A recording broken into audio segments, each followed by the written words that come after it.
¿Qué tal? Buenas tardes. Buenas tardes, Doc. Buenas tardes. ¿Tienen alguna pregunta de la clase anterior?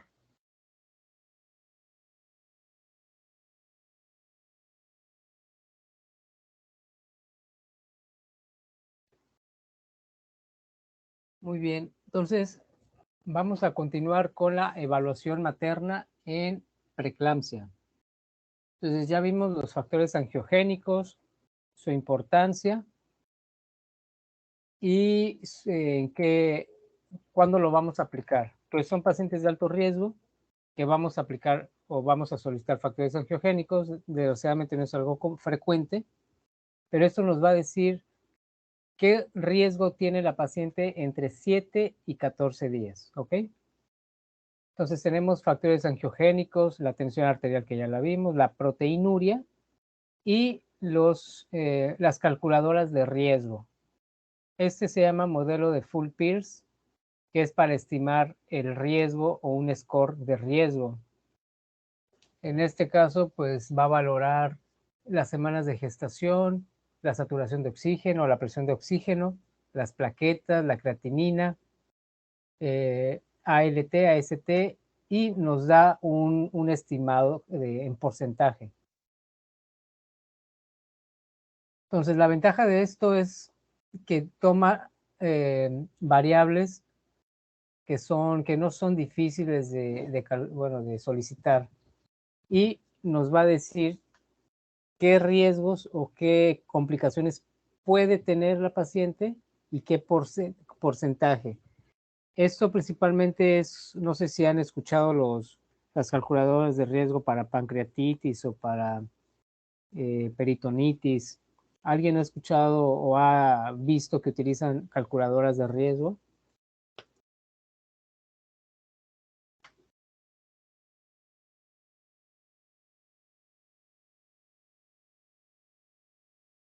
¿Alguien que esté en medicina interna? Las he escuchado, pero nunca las he usado. Bueno, yo una Ajá. vez en urgencias para una pancreatitis, no recuerdo el nombre de la calculadora ni de la fórmula, pero el riesgo a través de los niveles de lipasa y amilasa. Uh-huh. Entonces, eso se hacen en relación a muchos estudios y van sacando las variables que son más importantes para el pronóstico de la paciente. Y de todos esos estudios,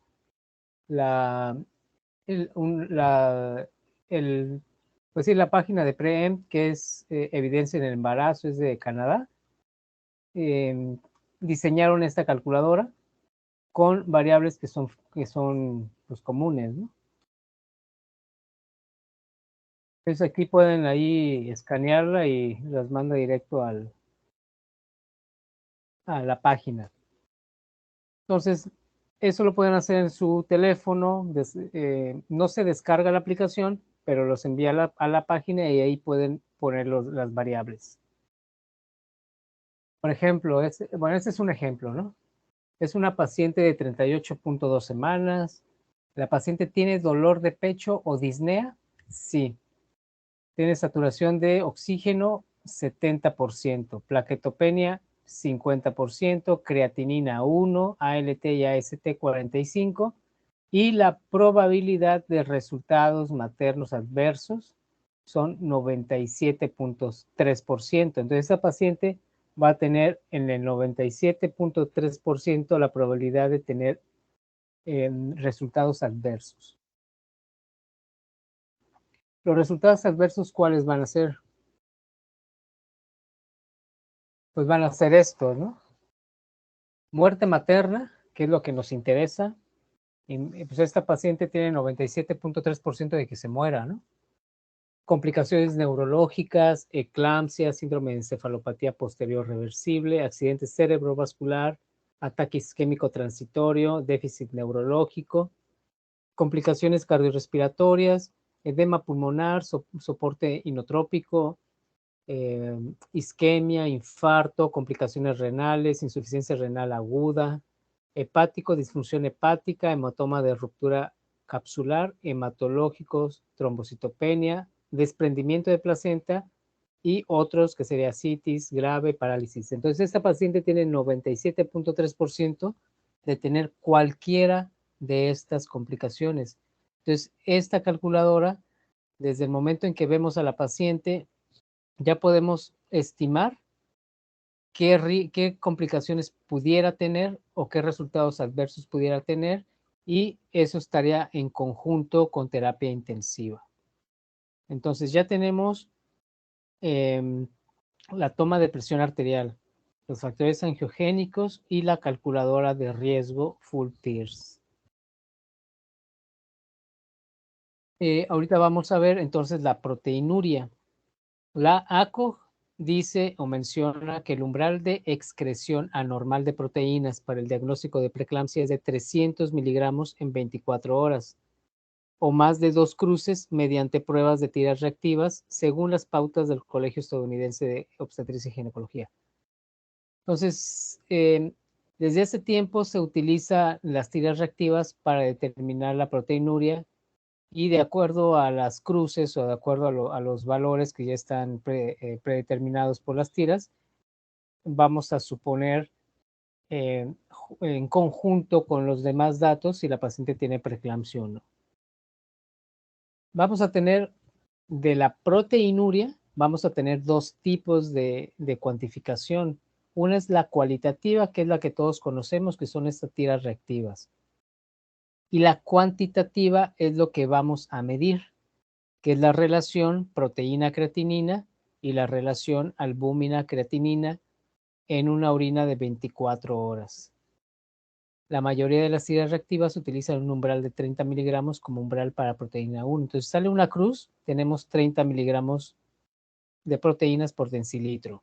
Entonces acuérdense, proteinuria existe la cualitativa, que es las tiras reactivas que conocemos, y cuantitativa, que es la medición o la relación de proteína-creatinina y albúmina-creatinina.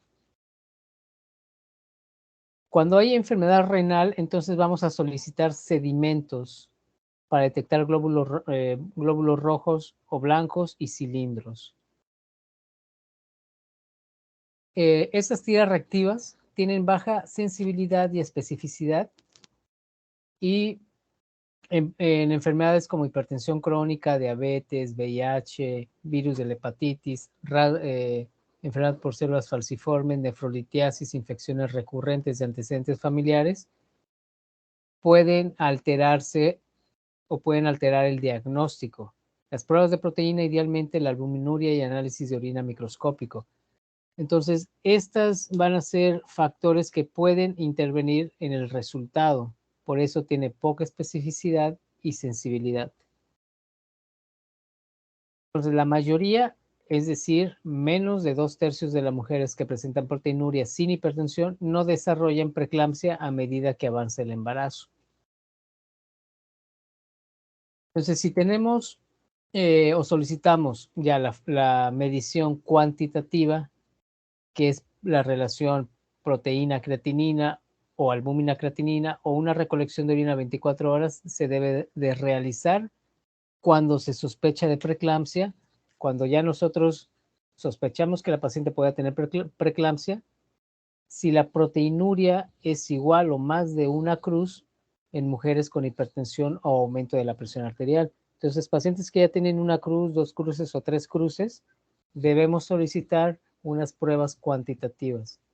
En mujeres con una TA normal, pero con síntomas o signos sugestivos de preeclampsia.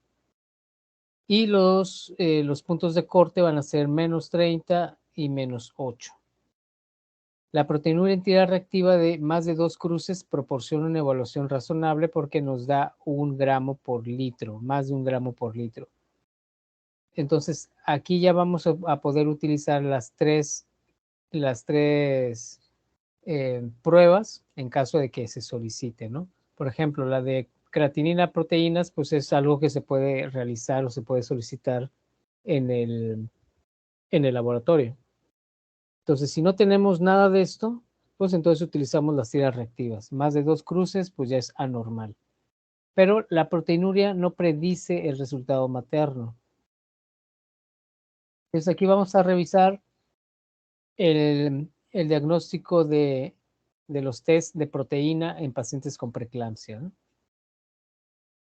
A ver, Ángel Aldair, ¿qué nos dice esta gráfica o este flujograma?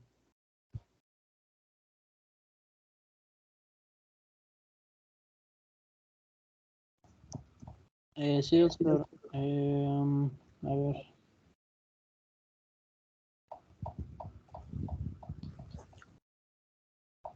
Entonces, ve aquí que es una revisión sistemática y un metaanálisis.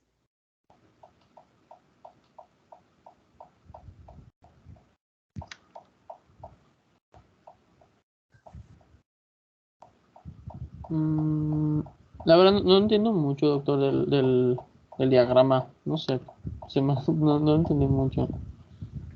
Ok, cuando veas tus diagramas así y sean revisiones sistemáticas o metaanálisis, son todos los estudios. Embase es una plataforma de búsqueda como Medline o PubMed. Entonces tú vas a ver aquí cómo hicieron revisión de artículos, no cómo buscaron artículos. Y de toda esta fila van a ir descontando en esta fila los que no cuentan con los criterios del autor. Entonces, de 1213 artículos, pues se fueron, por ejemplo, aquí se duplicaron, se excluyeron 168. Entonces, estos, de este lado, del lado izquierdo, es todo lo que van a quitar o porque no están bien hechos o porque se duplicaron o porque no tienen lo que ellos buscan. Y de este lado en el centro van a estar todos los que se quedaron y de los 1213 estudios se quedaron únicamente con 8. Este es el flujograma de todas las revisiones sistemáticas. A ver, Adri, Manuela, de lo que vimos, ¿qué significa esto o qué te acuerdas que significa?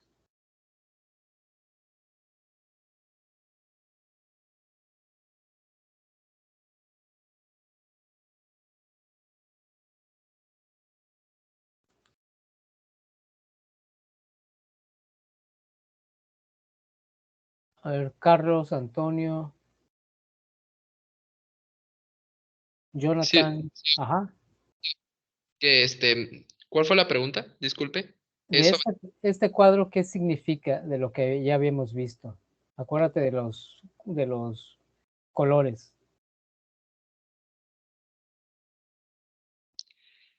bueno, no sé si se refiere a la calidad de las tiras reactivas, pero la verdad no estoy muy seguro. ¿No? Estos cuadros, cuando tú veas vías, aquí dice vías, esos son los sesgos. Cada uno de estos que tienen nombre y año son los estudios que han hecho. Entonces, si no tiene marcado nada, quiere decir que eso no se hizo, ¿no? Selección de pacientes, pues no lo valoraron aquí el sesgo.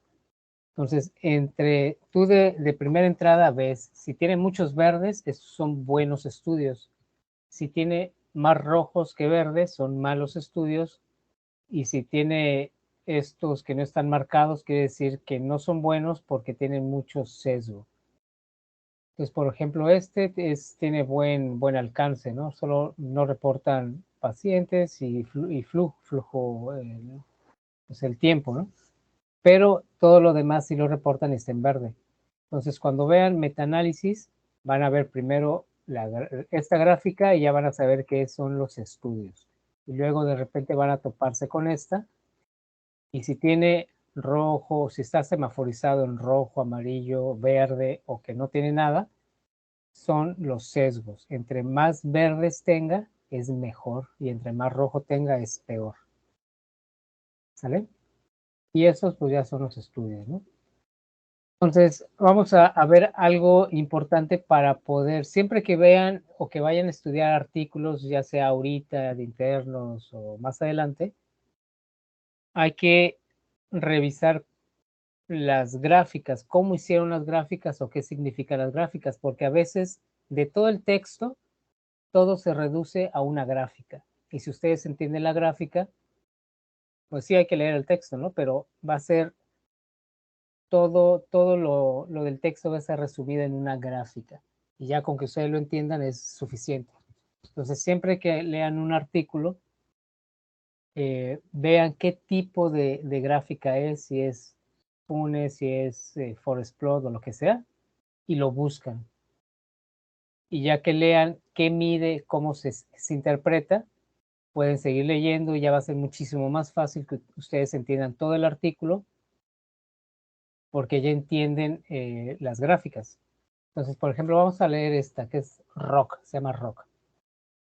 Entonces, esto quiere decir que son curvas en las que se presenta la sensibilidad. Entonces, lo que hacen en este artículo es, vamos a valorar la sensibilidad, la especificidad de dos grupos, unos que son normales, aquí, y otros que están enfermos, sin enfermedad o enfermedad. Y vamos a colocar, de acuerdo a los estudios que analizaron y de acuerdo a sus puntos de corte, vamos a colocar puntos de corte en estas gráficas, ¿no? ¿Sí le van agarrando la onda aquí?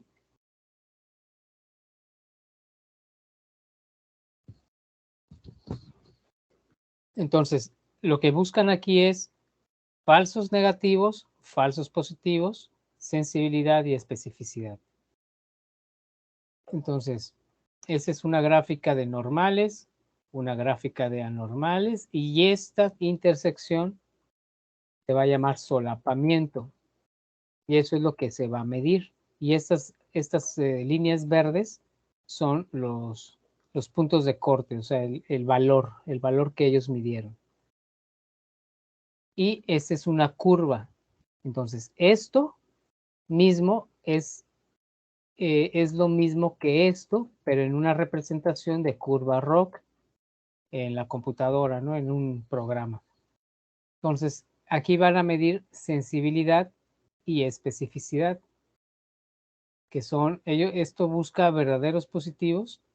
Entonces, si la prueba es inútil, o sea que no sirve para nada, la curva va a estar en el 0, 0 o en el 1, 1. Eso quiere decir que son verdaderos positivos y falsos positivos igual. Entonces la prueba está en 0, no sirve para nada porque no existe ese solapamiento. Aquí haría uno y aquí otro. Cuando la curva, cuando se interpreta una prueba perfecta, va de 1 a 0, sensibilidad, y de 1 a 0, especificidad, que puede ir también de 0.8, pero ya va reduciéndose. 0.2 a 0, 0.4 a 0, 0.6 a 0, 0.8 a 0, pero la mejor es de 1 a 0. Y verdaderos positivos diferentes a los falsos positivos. Entonces, si sensibilidad aumenta, baja especificidad, y si aumenta especificidad, disminuye sensibilidad. Eso es de la prueba, eso es inherente a la prueba. ¿Sí le van entendiendo hasta aquí?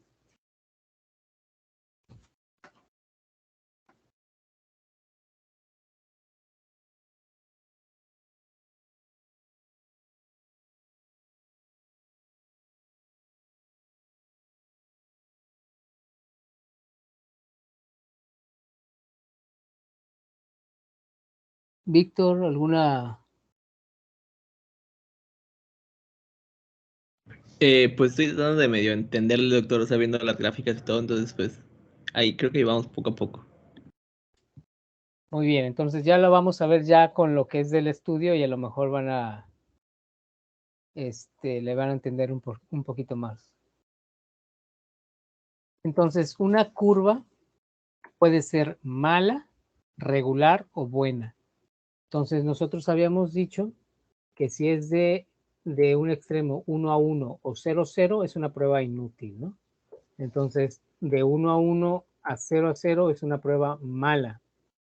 A medida que va aumentando o se va desplazando hacia la izquierda, es una curva regular y una curva buena porque se va orientando más o se va estrechando más la curva. Entonces, esto va a ser lo mismo. Esta línea punteada es lo de una mala prueba, porque es 0 a 0. Bueno, aquí lo hicieron es lo mismo, 0 a 0 y 1 a 1. Y aquí este estudio lo que hace es proteína solo por dipstick aplicado en orina, con una cruz, 2 cruces, 3 cruces. Y aquí lo que hacen es lo mismo, pero con una orina de 24 horas con una cruz. Y aquí relación albúmina-creatinina aplicada a una muestra de orina. Entonces, ¿cuál sería la mejor prueba? ¿Qué color?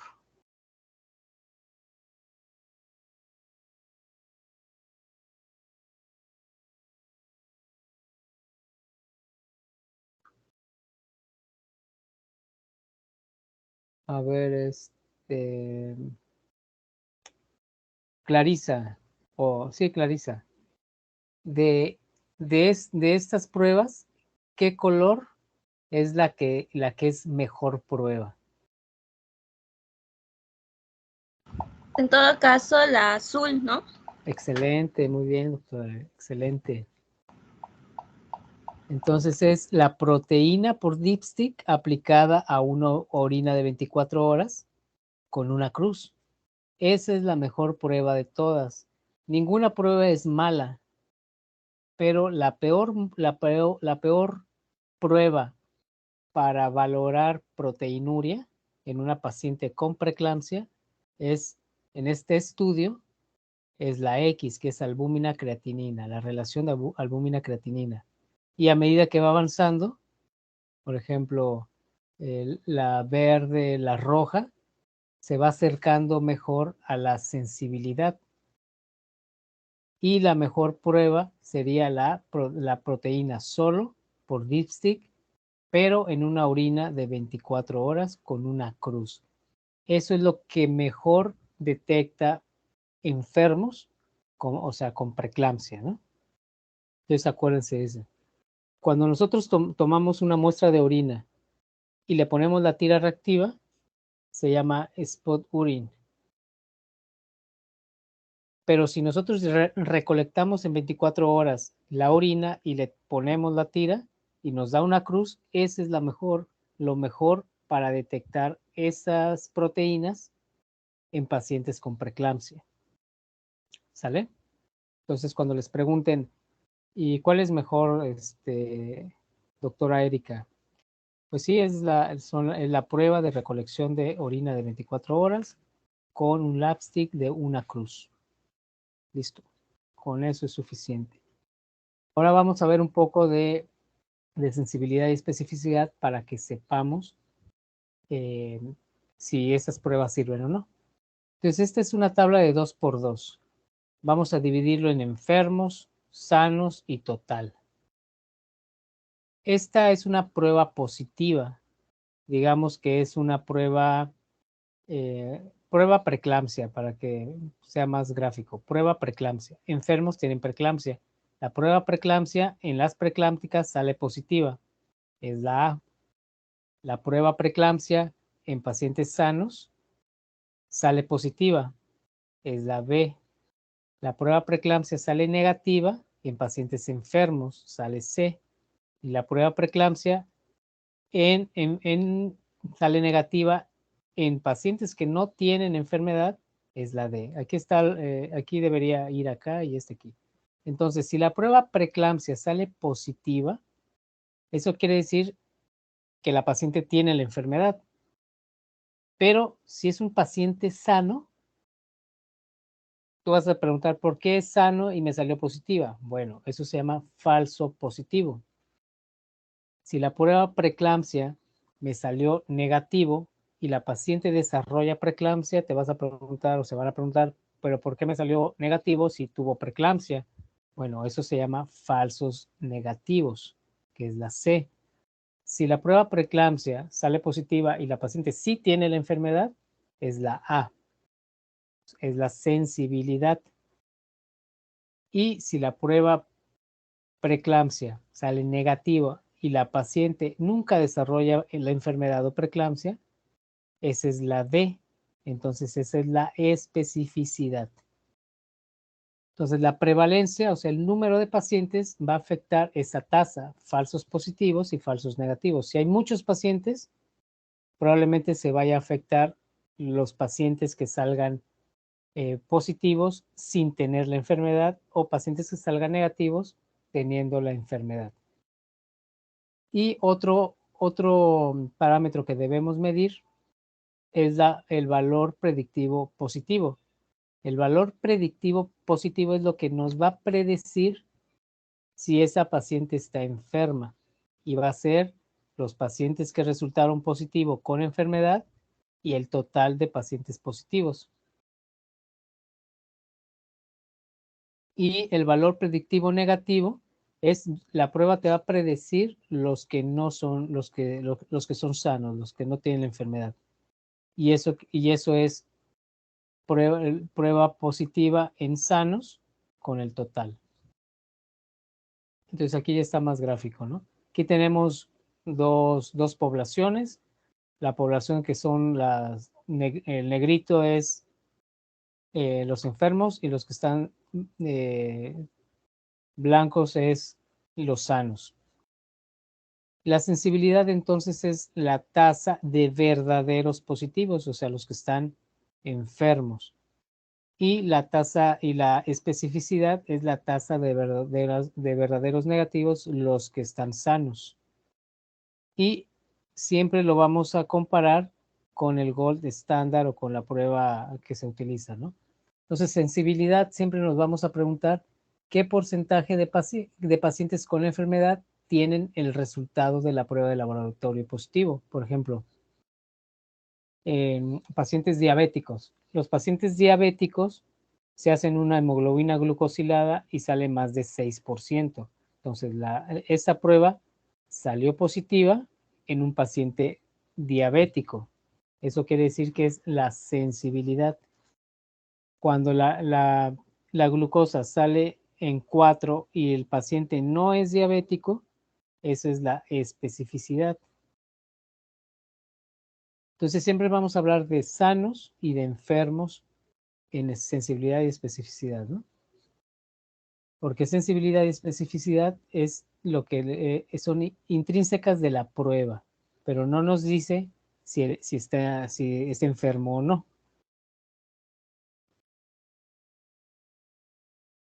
Esto nada más es para que lo conozcan. Entonces ya tenemos esto, ¿no? La sensibilidad son los verdaderos positivos y la especificidad son los verdaderos negativos o sanos. Cuando son positivas las pruebas y esos son sanos, es falso positivo. Cuando esos son negativas y son enfermos, es falso negativo. Hay algo que se llama likelihood ratio, que se usa para medir la mayor probabilidad de un resultado positivo o negativo. Entonces ya tenemos sensibilidad, ya tenemos falsos positivos y negativos, y ahora le vamos a sumar esto es para que todavía nos dé más, nos dé un mejor resultado. Y estos van a ser si es LR positivo y la utilidad es excelente de esa prueba, de ese método diagnóstico, va a ser 10 y menor a 0.1 si es negativo. Y aquí está la escala, ¿no? ¿Por qué quiero que sepan ustedes esto? Porque la precisión diagnóstica de las tiras reactivas solo de proteínas, lo vamos a tener resultados como una cruz, que son 30 miligramos, 2 cruces y 3 cruces. Y cada uno tiene su sensibilidad, que es si sale positivo, está enfermo, ¿no? Y su especificidad. Entonces, la sensibilidad que es de una cruz es de 68 y la especificidad es del 85. Eso quiere decir que si esta cruz sale con 30 miligramos o sale normal, quiere decir que detecta el 85% de los pacientes que están sanos y detecta el 68% de los pacientes que están enfermos. Si utilizamos la de una prueba con 2 cruces, la sensibilidad o la detección de enfermos baja, 3 cruces baja. Entonces, lo más indicado es que nos salga una cruz para decir que esa paciente está enferma. Una cruz. Y le vamos a agregar otra cosa. No vamos a utilizar la tirada reactiva con una cruz en una muestra de orina, nada más, como métase al baño, denos una muestra y le ponen la tira. Sino que ya vimos cuál es la mejor técnica, bueno, el mejor método, entonces vamos a agregar orina de 24 horas con una tira reactiva, y si nos sale una cruz, tiene la mejor sensibilidad y la mejor especificidad. Sin embargo, pues son pruebas que realmente no son tan, no tienen alta sensibilidad y especificidad como otras, ¿no? Entonces, orina de 24 horas, aquí está, la mejor, ¿no? Una cruz más sensible y más específica, a medida que, porque lo que queremos saber son los enfermos, ¿no? Entonces, a medida que aumentan las cruces, disminuye la sensibilidad. ¿Alguna pregunta? Ahí, por ejemplo, aquí. ¿Es prueba excelente o no es una prueba excelente? Vamos al LR positivo. El LR positivo, aquí no lo midieron en el estudio. Este es 4.7, una cruz. LR positivo 4.7 aquí. Entonces es una prueba regular. Con 2 cruces es 15.9. Es una prueba excelente. Con LR negativo 0.37 con una cruz, LR negativo 0.37 es regular. Y con 2 cruces 0.57. 2 cruces 0.57 es mala. Mala prueba. Entonces nos vamos a quedar con la detección con una cruz. Orina de 24 horas, Lapstick, una cruz, es alta sensibilidad para detectar preeclampsia. ¿Alguna pregunta?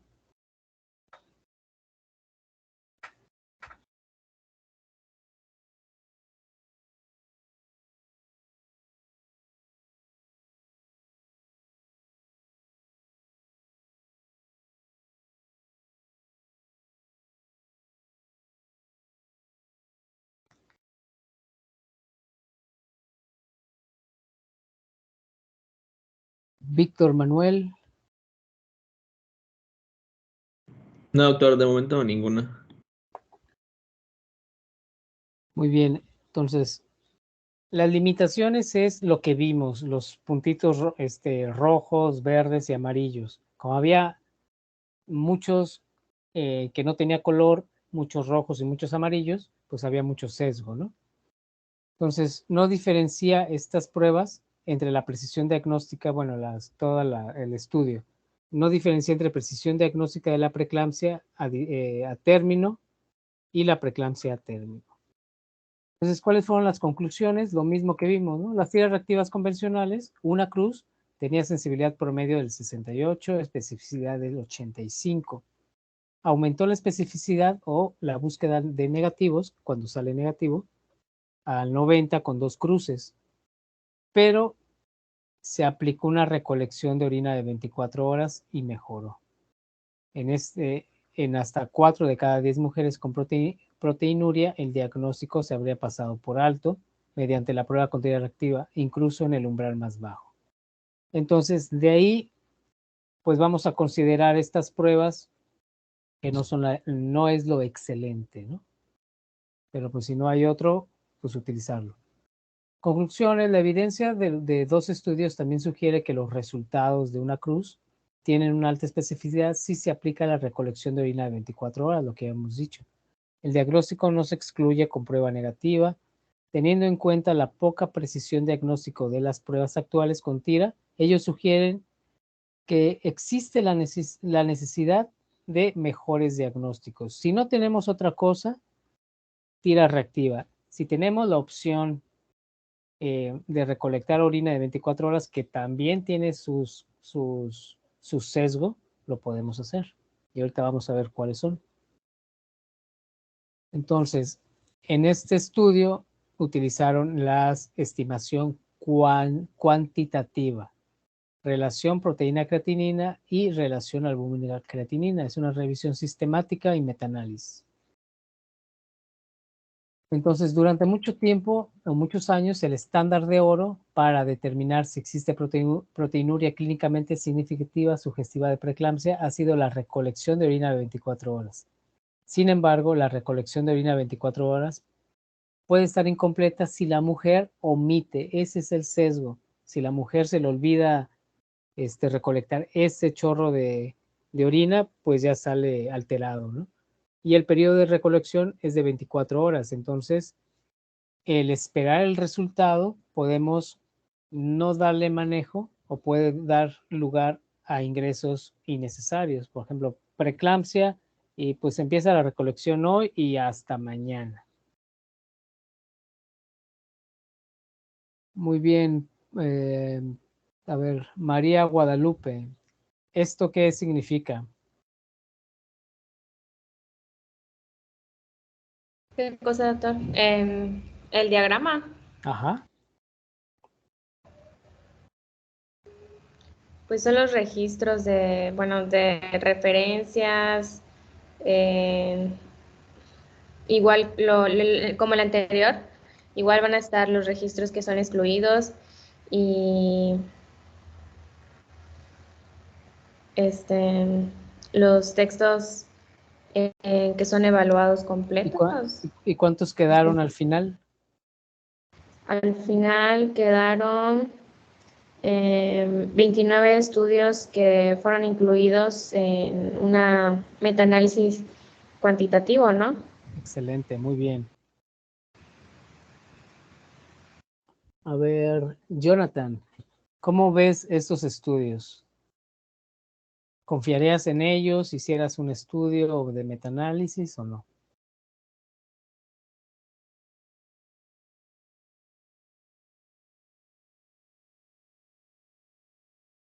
Consideraría que, pues, por la mayoría de puntos verdes que se ven, pues, podría confiar en ellos. Muy bien.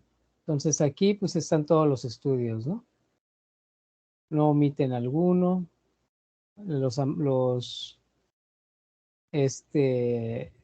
Estos son inciertos, ¿no? Muy bien. Entonces podemos utilizar, y eso está al alcance de los laboratorios, la relación proteína-creatinina. Podemos pedir proteína sérica y creatinina sérica. Esta proporción es de calidad de la evidencia, varió de muy baja a muy alta. Y en los estudios utilizaron el umbral de 30 miligramos por milimoles. Eso es siempre que, por ejemplo, digan, no sé, el umbral de plaquetas es de, no sé, 200,000 plaquetas. Y el nivel más bajo es 150,000 plaquetas. Esos límites de referencia pues no fueron al azar, ¿no? Sino fueron todos los estudios que hicieron y se dieron cuenta de que la mayoría tenía la normalidad hasta 300 y el nivel inferior normal era 150. Entonces así hacen los valores de referencia. En este caso, ellos utilizaron un umbral de 30 miligramos por milimoles. Este mostró una alta precisión diagnóstica en la identificación de proteinuria significativa en comparación con la prueba de referencia, que es la que acabamos de ver, de 24 horas. La sensibilidad, si ustedes se acuerdan, era del 64% de una cruz. Este tiene 91%. El otro tenía 90 y tantos por ciento y este tiene una especificidad del 89. Entonces, este umbral tiene alta sensibilidad y alta especificidad. Entonces, si nosotros tenemos dudas de una paciente si está liberando proteínas, pues podemos utilizar proteína, creatinina, relación proteína, creatinina, y si nos arrojan valores de 30 miligramos milimoles, pues entonces podemos saber que tiene una alta especificidad para detectar preeclampsia. Pero si llega a 60 miligramos por milimoles, la especificidad alta, es constante, pero la sensibilidad baja. Entonces, entre más aumentan los valores, la sensibilidad va a ser menor, o sea, la detección de enfermos cuando salga positiva la prueba va a ser menor. Entonces, aquí utilizaron en este estudio dos cortes o 2 puntos de referencia, 30 y 60. 30 mejor, 60 disminuyó sensibilidad. Y eso está aquí. Por ejemplo, aquí tenemos la proteína creatinina, ¿no? Tenemos los 2 puntos de referencia de los estudios, 30 y 60. Y esa es sensibilidad y especificidad. Entonces, 0 a 0, pues salió normal, ¿no? O sea, es una prueba que es inútil, 1 a 1 igual. Pero 0 a 1, ahí sí tiene, sí son pruebas buenas. Entonces, la PCR o proteína creatinina, a medida que va aumentando, cómo va aumentando la especificidad, que son los naranjas, van aumentando, aumentando, aumentando hasta aquí. Y la sensibilidad aumenta, se mantiene una meseta y luego baja, que son esos puntos azules. Entonces, ellos tomaron en cuenta el corte de 30. De 30, tanto la especificidad, que son los naranjas, como la sensibilidad, que son los azules, están altas, casi llegando a 1, ¿no? Y el segundo corte, pues ya hay más sensibilidad para abajo y alguna que otra de especificidad, pues prácticamente se quedaron acá. Entonces, aumentó la especificidad porque se mantuvo arriba, pero estas bajaron la sensibilidad con estos 2 cortes. Entonces, a medida que aumentaban los valores, había cambios en la sensibilidad. Aumentaba y luego empezaba a bajar. Y en el otro no, en el otro se mantuvo y aumentó a medida que aumentaba los miligramos por milimoles. ¿Sale? Y eso es lo mismo, pero graficado en un forest plot. Entonces, la precisión de la prueba diagnóstica, tanto para la sensibilidad como la especificidad, fue mayor cuando se excluyó la primera micción de la mañana. Entonces, la primera micción de la mañana no se tomó en cuenta. El metaanálisis solo fue posible en el umbral de, bueno, ahorita vamos a ver albúmina creatinina. De la proteína creatinina, ¿tienen alguna duda? De ahí yo creo que es más fácil porque no hicieron tantos estudios, entonces únicamente tuvieron 2 cortes, uno de 30 y uno de 60. ¿Cuál fue mejor entre 30 y 60? Pues 30. Entonces pueden tomarle proteínas séricas a la paciente, creatinina sérica a la paciente, y lo dividen y hacen la relación, y si sale 30, tiene la mejor sensibilidad y la mejor especificidad para detectar preeclampsia. A medida que aumenta, pues la sensibilidad o la detección de enfermos va a ser menor. Pero el punto de corte entonces lo vamos a tener en 30. ¿Alguna pregunta? Yo sí tengo una duda, doctor. ¿Sí? Entonces, cuando los gramos de cuando el valor rebasa los 60 miligramos por milimol en el PCR, ¿lo consideran como si fuera un valor arbitraria para la sensibilidad y por eso no se considera? Sí, porque por ejemplo, si ya tuvieras 100, lo que te va a decir es que te va a aumentar la especificidad, o sea, te va a decir que son sanos y sí les vas a creer porque aumenta. Pero que tenga la enfermedad, ahí ya no, porque su valor disminuye.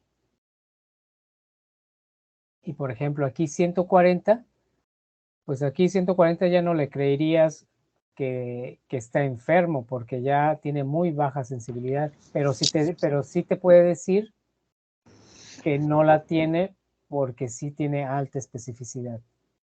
Entonces la sensibilidad pues son los enfermos, sensibilidad son los sanos. Pero aquí ya no hicieron más cortes.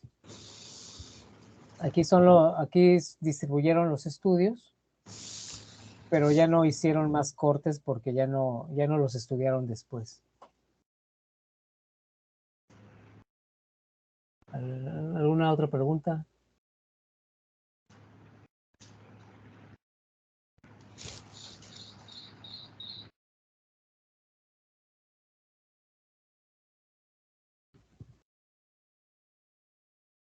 A ver, Jessica Koji.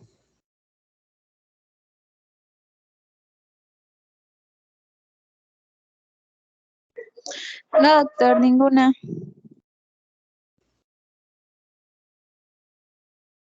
Muy bien.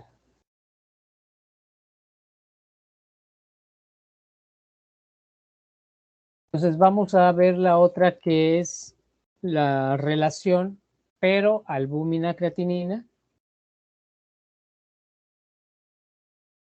Esta era proteína-creatinina y esta va a ser albúmina-creatinina. Entonces no se vayan a confundir.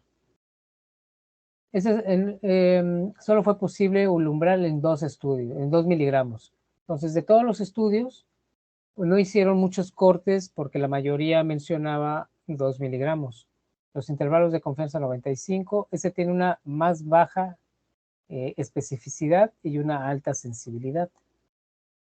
Y por ejemplo aquí, la especificidad, a medida que aumentaron los valores, aumentó la especificidad y la sensibilidad prácticamente fue la misma. Entonces, en este caso, pues digamos que lo único malo es que no había muchos estudios. Entonces, a medida que aumenta el umbral, aumenta la capacidad de detectar verdaderos positivos porque va aumentando la sensibilidad. Pues examinó la comparación de ACR y PCR con el estándar de oro, que fue la recolección de orina de 24 horas. Y aquí viene el resumen, ¿no? La proteína creatinina por encima de 60, la especificidad fue consistentemente alta, con menor sensibilidad, de modo que se puede identificar proteinuria clínicamente significativa descartada con un resultado de prueba positiva, y que por debajo de 30 miligramos la sensibilidad es consistentemente alta. Entonces, lo ideal son con cortes de 30 miligramos. ACR con un umbral de 2 miligramos, que es lo único que pudieron estudiar, tiene alta sensibilidad y permitirá un resultado negativo de la prueba de este umbral para detectar proteinuria clínicamente significativa. La especificidad fue solo del 69 y no se pudo utilizar de forma fiable para diagnosticar o descartar.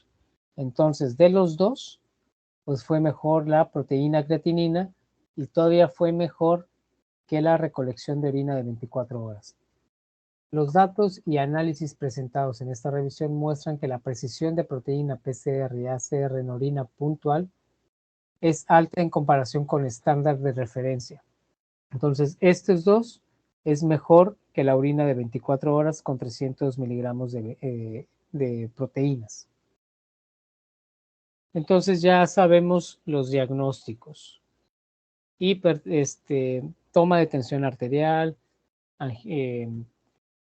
marcadores angiogénicos, proteinuria, cuantitativa, cualitativa y la calculadora de Peirce. ¿Alguna pregunta?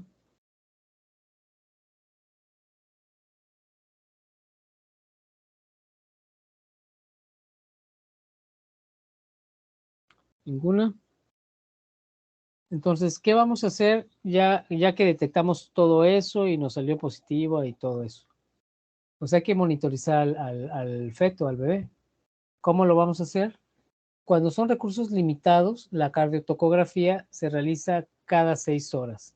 Son pacientes que ya tienen preeclampsia, en pacientes que están hospitalizadas y se ha utilizado para controlar el desprendimiento de placenta. Entonces, la monitorización o el registro cardiotocográfico, como este aparato, se tiene que realizar cada 6 horas en pacientes que están hospitalizados.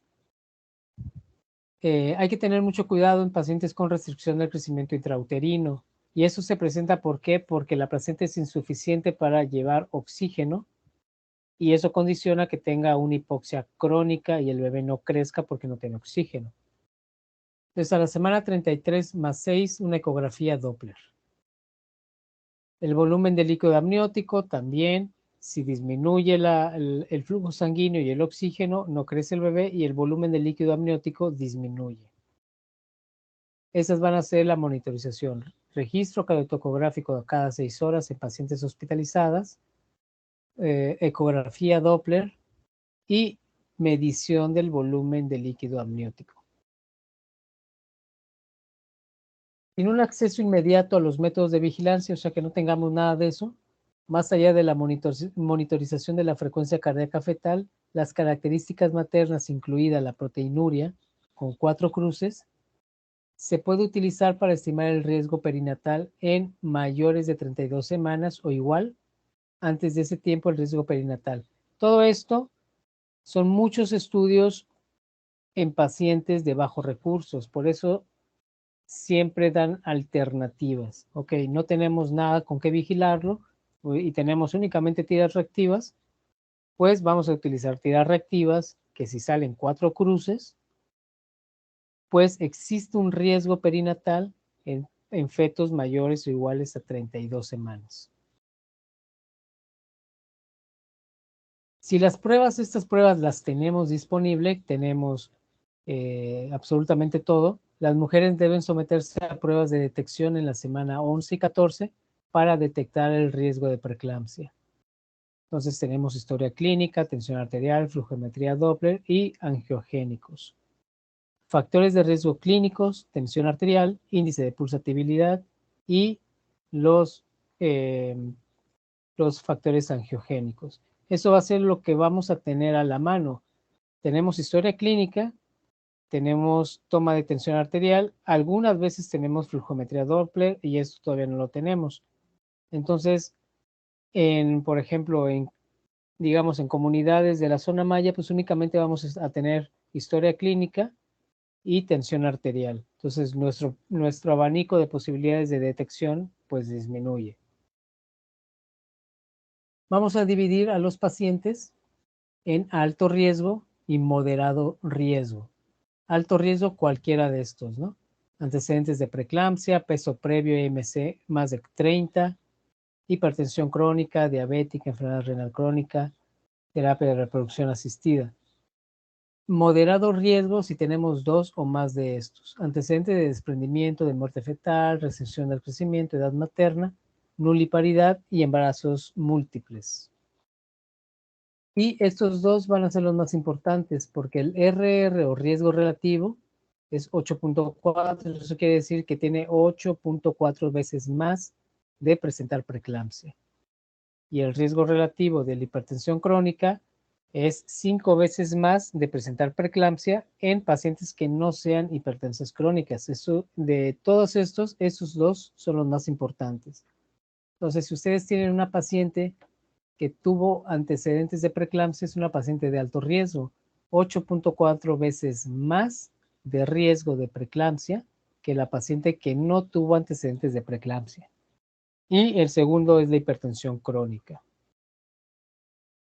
Solo alrededor del 10% de las mujeres que desarrollan preeclampsia pretérmino tienen factores de riesgo clínico, es otro problema. ¿Qué vamos a hacer con ese 10% de pacientes? Entonces, ese es el problema de la detección tanto de hemorragia obstétrica y de preeclampsia. La hemorragia obstétrica, la mayoría no tiene factores de riesgo. Hay factores de riesgo que ya son muy evidentes, pero la mayoría que terminan en hemorragia obstétrica no la tienen. Entonces, por eso existen tantos métodos diagnósticos, tantas investigaciones y comparaciones, porque lo que se busca es qué vamos a hacer con ese 10%, ¿no? Que no tiene riesgo y que va a presentar preeclampsia, que va a tener mortalidad. ¿Qué vamos a hacer? Porque no podemos saberlo, ¿no? Entonces, si nosotros tenemos una historia clínica, vamos a tener una tasa de detección del 50%. Imagínense, una buena historia clínica tamizando a la paciente en riesgo alto, riesgo moderado, 50% de detección. Y en ese momento vamos a iniciar aspirina. Si nosotros la mandamos con un radiólogo que sepa hacer flujometría Doppler de arterias uterinas, le vamos a anexar un 20% más de detección, que va a ser ya el 70%. Pero si aparte nosotros somos expertos en tomar la presión arterial, le sumamos un 5% más, que es el 75%. Entonces, imagínense, nosotros no sabemos hacer una buena historia clínica, pues le agregamos un 30%. No tomamos bien la tensión arterial, un 2%. Y no hay flujometría Doppler, tiene un 32% de detección. Entonces, una buena historia clínica nos da la mitad de detección de pacientes con preeclampsia. Y una muy buena tensión arterial nos da el 55%. Ya si de casualidad en donde estén hay flujometría Doppler, pues ya esto nos aporta el 75% para detección de preeclampsia prematura.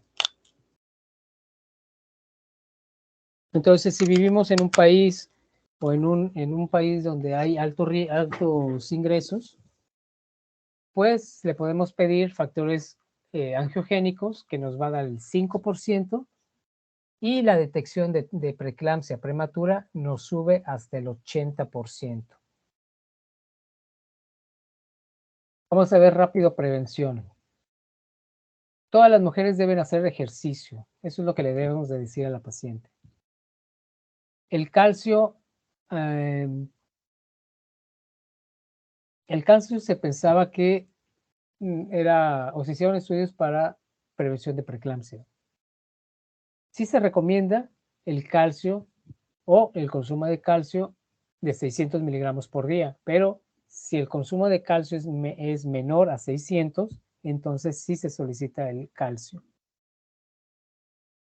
Entonces le vamos a dar un aporte de calcio solo en pacientes con baja ingesta, 500 miligramos al día. Se la podemos dar a todos. Pero si la ingesta dietética es menor a 600, ese aporte nos va a disminuir el riesgo de preeclampsia. Las mujeres no deben recibir heparina de bajo peso molecular, vitamina C, E, ni ácido fólico para la prevención. Ácido fólico se les debe dar, ¿no? Pero aquí está en el contexto de la prevención. El calcio a partir de la semana 20 es eficaz a dosis altas, 1.5, 2.5 gramos por día o dosis bajas de menor a 1 gramo por día, pero en mujeres de alto riesgo y en poblaciones que tengan baja ingesta de calcio.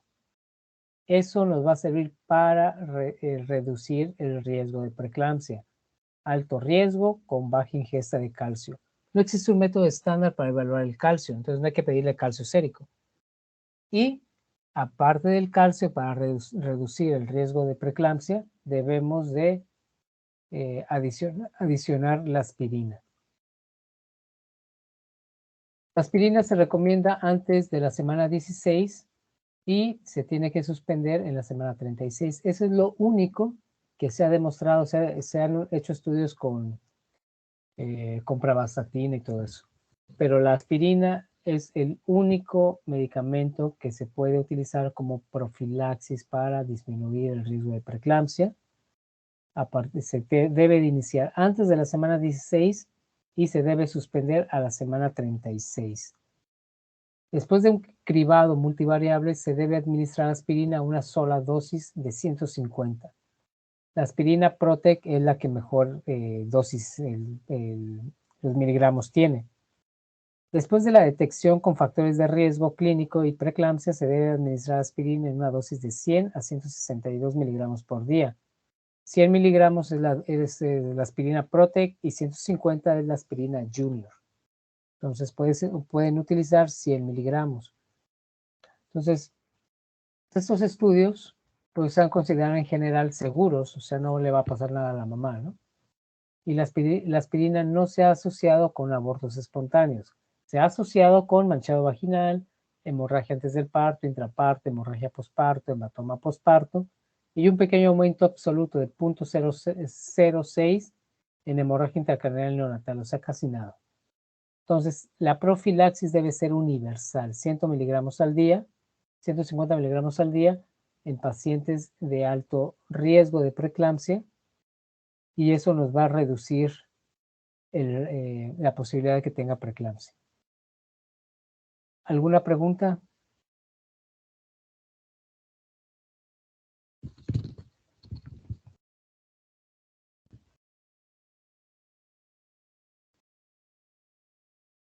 Doctor, mencionó calcio sérico cuando se toma el calcio.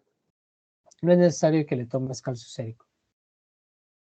Tú ya tamizas a tu paciente, por ejemplo, que sea vegana o que tenga algún anorexia o problema de alimentación, o que sea en una comunidad donde no consuman leches o cosas que tengan calcio, pero aparte la paciente ya tuvo preeclampsia en el embarazo anterior, le vas a adicionar aspirina más calcio a dosis altas. Entonces, para que tú digas, le voy a sacar calcio para ver si le hace falta o no, no es necesario. Prácticamente ya todos los suplementos alimenticios o vitaminas para embarazada ya tienen aporte de calcio y ácido fólico y hierro y todo.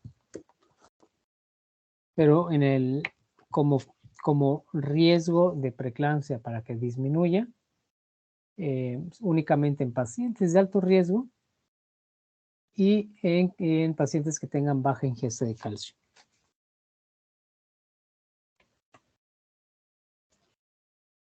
¿Alguna pregunta?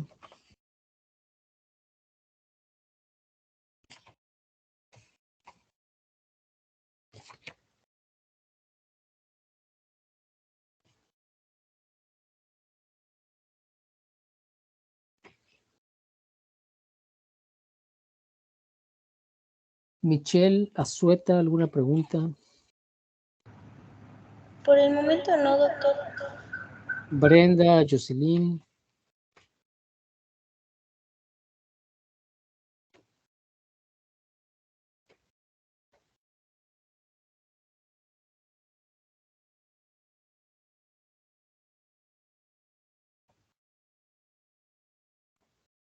Ileana. Ahora no, doctor, gracias.